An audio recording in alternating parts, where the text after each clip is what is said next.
అండి ఇవాళ శ్రీహర్క green tech private limited ద్వారా మన చౌకటి గ్రామంలో గోడ్ శ్రీశా గారికి 3 kV ఇన్స్టాల్ చేయడం జరిగింది. ప్యానల్స్ అన్ని ఇన్స్టాల్ అయిపోయినాయి. మనకు ఒక కన్వర్టర్ ఇన్స్టాల్ చేస్తున్నారు కింద, ఆ వర్క్స్ జరుగుతున్నాయి కింద. 3 kW మనం 2 నెట్లు వేస్తామండి. ఈ టచ్ వచ్చి మనకి కాపర్ 4 feet వస్తుంది. మన వాళ్ళు 4 feet హోల్డ్ చేసి ఎత్త నుంచి వాటర్ వేసి క్లోజ్ చేస్తారండి. ఇది ఒక ఎత్త. సెకండ్ ఎత్త వచ్చి ఇక్కడ వచ్చి మనకి 2.5 inches డ్రిల్ చేస్తారండి స్లాబ్లోకి. దాని తర్వాత మనకి వాటర్ లీకేజ్ అవ్వకుండా కెమికల్ ఇస్తారు. మీరు కస్టమర్కి ఏం చేయాలంటే దీన్ని మనం ఒక స్తంభం కట్టించుకోవాలి, చిన్న 1 inches 1 feet పెట్టుకుని. అది మనకి మ్యాండేటరీ, అది మనకి కస్టమర్ చేయించుకోవాలి.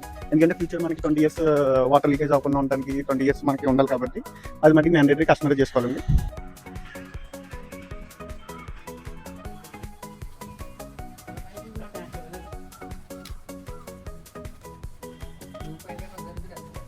ఇక్కడ ఇన్స్టాల్ చేస్తున్నారండి. ఇన్స్టాల్ ఇన్వర్టర్ ప్లస్ మనకి ఎంసీబీలు కూడా వస్తాయి.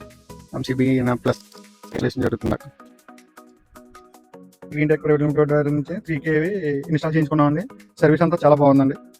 బ్యాంక్ లోన్ అన్ని ప్రాసెస్ అంతా ఎలా చూసుకున్నారండి, దగ్గరుండి చేయించారు.